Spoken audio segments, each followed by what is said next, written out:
Hey guys, this is Cardiknox, Lonnie, Thomas. and we're hanging out with Rob on Front Row Live. I actually just saw these guys on tour a few weeks ago, 3 weeks ago, when they came down to LA for the Carly Rae Jepsen tour. And as soon as you guys hit the first song, I immediately emailed Brooke, and I was like, yo, this band is the shit, and next time they're in town, I need to talk to them. Thank you. So I definitely loved the performance that you guys put out, and that was just the first song. I ended up staying for the whole set, obviously. But let's talk about performance. What really goes on behind the scenes for a performance, a Cardiknox performance, right before you guys hit the stage?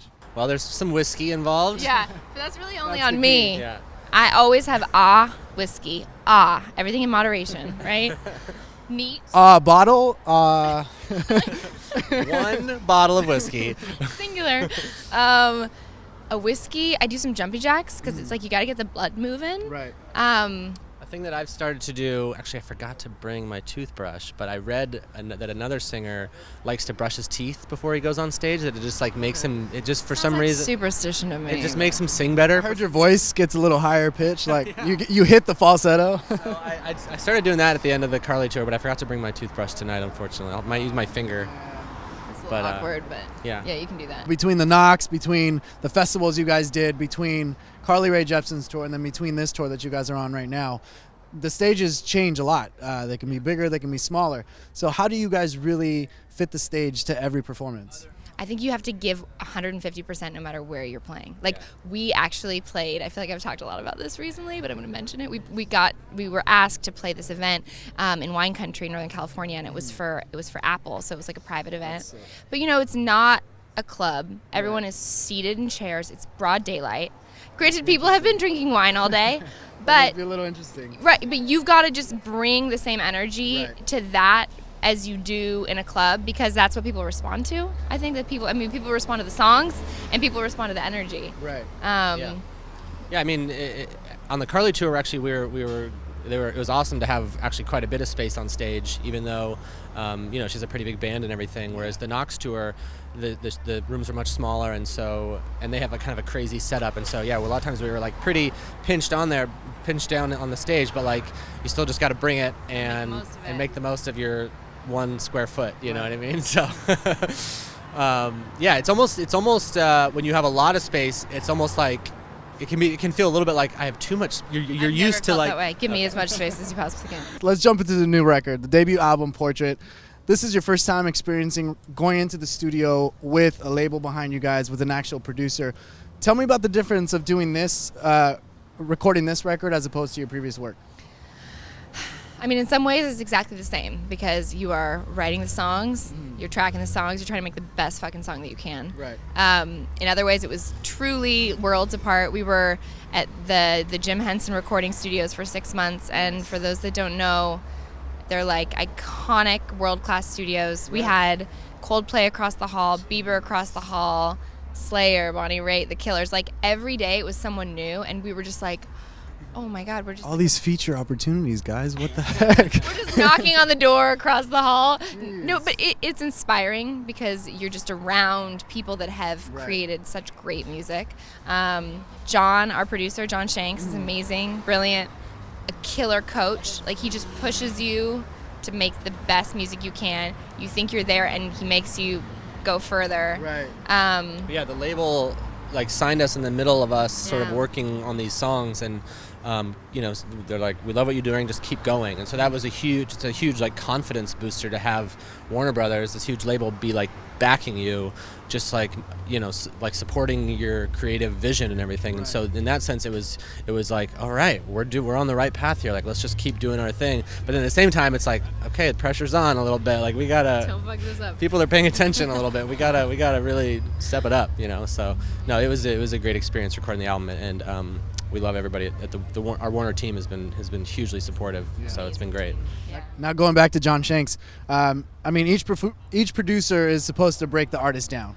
You got to put them in an uncomfortable spot and make them bring out the best in them. So how did he do that for you guys? What was the hardest part about working with him? I mean, John's he's worked with everyone. He's worked with the top, and he's a tough critic. Yeah. So he's really quick.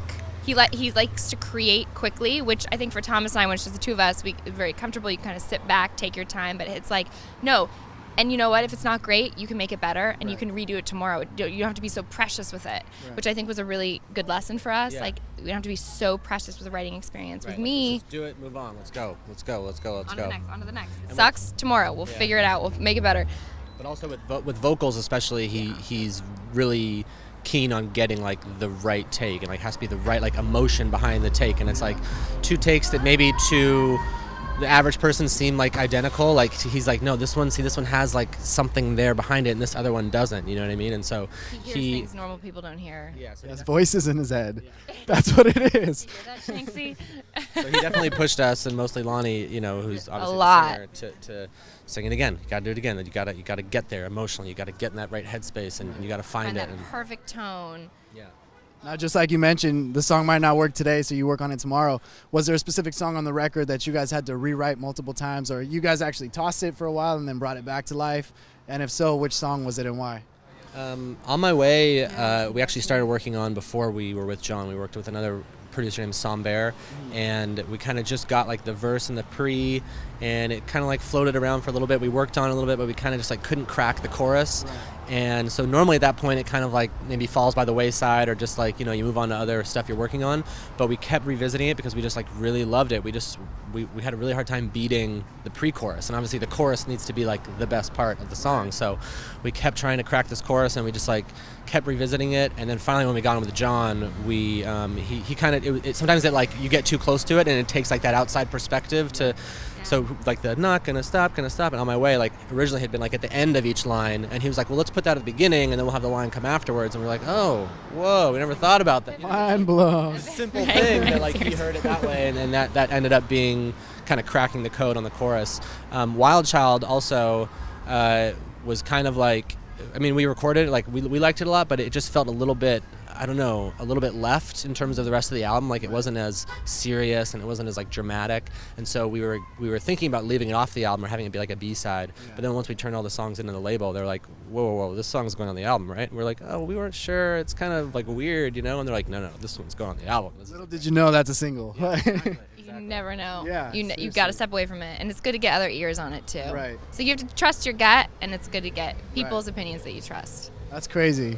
Now, on top of that, in the studio, was there something that you guys did for the first time that you never did before, as far as recording, whether it was recording a new type of guitar, a new type of sound? Like, tell me about that. Well, I mean, when we were recording, you know, back just like in a bedroom or in a living room, like we don't have money for all this crazy gear, so like we're using plugins, and we're trying to like emulate, you know, these amazing lush sounds from the 80s and 90s and stuff. And when you go into John's studio, he has all the actual stuff. He has like the guitars and the keyboards and all this crazy, the drums and everything. Like he has a grand piano that used to belong to Elton John, and he has like, you know, ridiculous. And so you're getting His gear is unbelievable. so you're The getting man to play is all this stuff, and amazing. it's just like, and he knows exactly like what it needs, you know. And you'll kind of say like, oh, I think there could be like a keyboard pad part here. He's like, oh, perfect. Like let's go get the Juno, and like let's tweak it up with this setting, and or let's get on the grand piano, or let's grab this guitar because it has this kind of tone and stuff. So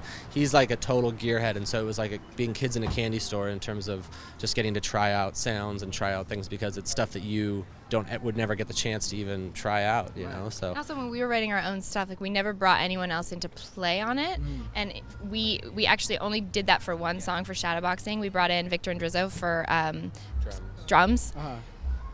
It was like we had the skeleton of the song, and we just let him listen to it. We put it on loop, and he went in, and he played for 25 minutes nonstop, and we were all just like, oh my, like he just elevated it, because he just gave it a new life that we hadn't been able to give it. Right. So he just like recorded for like 20 minutes straight or whatever, and then we went back later and like chopped up what took out we the love. little parts and kind of put it in together, because he just kind of like went nuts, and he was like, there you go, use some of that stuff, you know, like it was cool. Pretty cool. That's insane. Now, you guys are a duo. Why a duo as opposed to having a full band, or why didn't you want to be solo? Oh, Why is this guy in the picture? because we are like I think the perfect complements to one another in terms of what we can bring to the table, in terms of the songwriting, the performance. When we play live, we do play with two other people, so it isn't just the two of us. We have a live drummer and live keys. Right. But we started writing together very organically. We were developing a musical in like a different life. Yeah. And from that, we needed a break. We started writing pop music in New York City, like truly in a living room.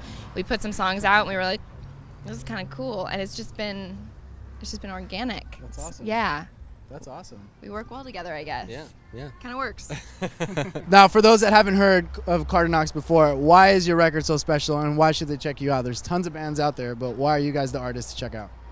I think that we made a real effort to keep this album honest. So we're making pop music, and oftentimes in the pop landscape, you don't know if the story that you're hearing sung to you is necessarily their story, or if it was written for someone else. And this album is very much our story, our stories, told through the lens of our experiences, and also in a way that we hope can connect with people, in a bigger way. So it's not just so specific to what we've done. Awesome. But I think that makes it.